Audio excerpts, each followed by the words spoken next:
Geometry students, this is a review of all things right triangles. So, new stuff that you've learned about right triangles. If you have a right triangle and you drop or you draw an altitude from the right angle to the hypotenuse, it creates three similar triangles. In those similar triangles, if this is A, this is B, and the hypotenuse is C. If this is H, and this is X, and this is Y, there are special relationships between H, X, Y, A, and B, and they are the following. H is the geometric mean of X and Y. A is the geometric mean of X and the hypotenuse. And B is the geometric mean of Y and the hypotenuse. Take a look at the video that we watched before the rock trip because it talks about those three relationships. We also have 1, 2, and 3 right triangles which we can verify are all similar by angle-angle similarity. Another new thing we learned about right triangles was in the video for Tuesday, and that was if you have a right triangle where one angle is 30 degrees and the other angle is 60 degrees, if you call this 2 house, then the side opposite the 30 is house, and then the side opposite the 60 is house root 3. I'm using house in this video because X can be confusing when it shows up in a problem as well. The other thing we learned in the video for Tuesday is an isosceles right triangle, also known as a 45-45-90 triangle, has two congruent sides called the legs. We'll call those smiley face, and that means the hypotenuse is smiley face root 2. Those are things that you should know about right triangles from this video, or from this unit. Things that you should know about right triangles that we've already learned is that in any right triangle, a squared plus b squared equals c squared. That is provided that c is the hypotenuse, the side opposite the 90-degree angle. That is called the Pythagorean theorem.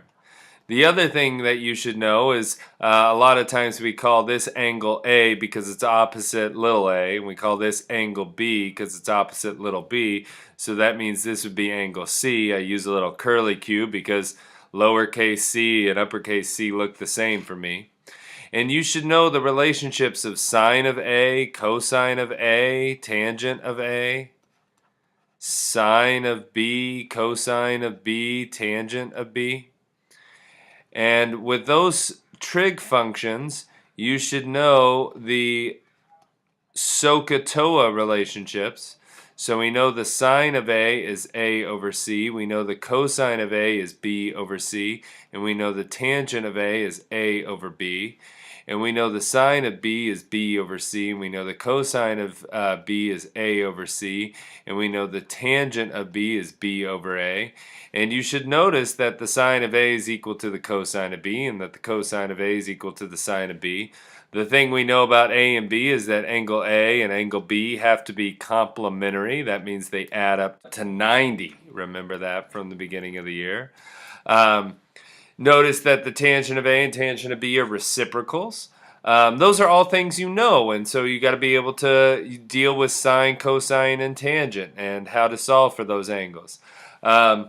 So we have the relationships with the altitudes and geometric means. We have the 30, 60, 90 and 45, 45, 90 special triangles. And then we have any right triangle relationships using sine, cosine, tangent, and what's called right triangle trigonometry. Wanted to take a minute to review something that popped up into a algebra problem we were doing. What is 4 divided by the square root of 2? Well, we don't like to leave radicals in the denominator, so hopefully you know that you got to multiply by the square root of 2 over the square root of 2 to get 4 root 2 divided by root 2 times root 2, which is 2, which simplifies to root 2. Now, a lot of students have a misconception here, and I wanted to bring it up in this video, and I will ask you about this. The reason we multiply by the square root of 2 is not because this is the square root of 2. We're trying to multiply by something so that we get the square root of a nice number.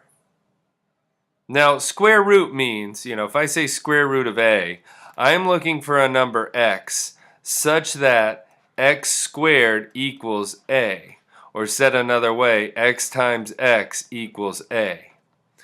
So if I multiply by root 2, I am multiplying by a number that if it's multiplied by root 2 gives me 2.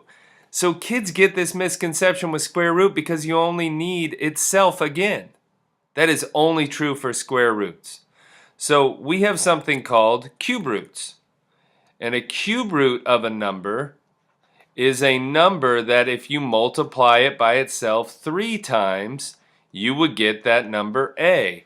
So the cube root of 8 is 2, and the cube root of 27 is 3, and the cube root of 729 we all know is 9, right? And the cube root of 1728 is 12, right? We all know these. All right, you probably don't know the last two, but you should know the first two. Hopefully you know the cube root of 64 is 4. The cube root of 125 is 5. So if you get a cube root in the denominator, something like 4 divided by the cube root of 2, if you multiply this by the cube root of 2, then you didn't help yourself at all, because now you have 4 cube root of 2 divided by cube root of 4, and the cube root of 4 is not a nice number. So you would need to multiply this again, this time by the cube root of 2, and then that would give you 4 times the cube root of 4 divided by the cube root of 8. And what's the cube root of 8? It's 2. And so the whole reason you multiply by something is to get rid of that radical. So what I have here is I have a cube root of 2 to the first power. So the thing I should have multiplied by was cube root of 2 to the second power, or the cube root of 4. Cube root of 2 to the first times the cube root of 2 to the second would be the cube root of 2 to the third, which would equal 2. Now we have to multiply the numerator and the denominator by the same thing, otherwise we're not multiplying by 1 and we're changing the value. A lot of times I get this mistake from algebra students. They say, okay, well it's 4 divided by the square root of 2, well why don't we just square everything and call it 16 over 2, and that's 8. Well, 4 divided by the square root of 2 doesn't equal 8. You can't change the value of it, right? I mean, you could square it and then square root it at the same time, and then you get, well, that's the square root of 8, and what's the square root of 8? That's 2 root 2, and then that's what we got earlier, so that is something. But remember, you can't change its value, so if you square it, you have to square root it. If you multiply the top, you have to multiply the bottom by the same thing. If you add 7, you have to subtract 7, because you can only add 0.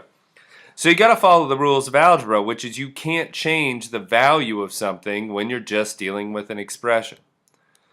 So what am I going on about here? What am I talking about? I'm just trying to get you to understand why we multiply the denominator by itself when it's the square root of b. If I multiply this fraction by the square root of b over the square root of b, what I'm creating is I'm creating a denominator where I get the square root of b squared, which by definition is b. Who cares about what the numerator is? It's just some mess. But now I have a nice rational number in the denominator, which is why this is called rationalizing the denominator. So if we want to get really mathematical here, I could take some number and divide it by the nth root of b to the x, and I'll tell you right now that x is less than n. What you would want to multiply by is you would want to multiply this by the nth root of b to the y, where y is the number such that x plus y equals n. And if you multiply both the bottom and the top by the nth root of b to the y, you're forcing the denominator to now be the nth root of b to the n, which is equal to b, a rational number. So this was my favorite Algebra 2 final exam question. I used to say, rationalize the denominator. And any kid who multiplied by the cube root of 2 over the cube root of 2, I could point to and say, hey, you don't know what you're doing. You're not ready for pre-cal.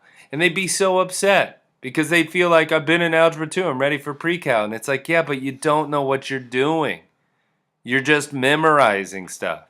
And what's that quote that Eli Dugan wrote down that I say?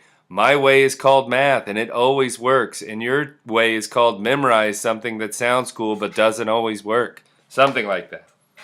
So, just trying to get you to think about radicals. Think about what we're doing.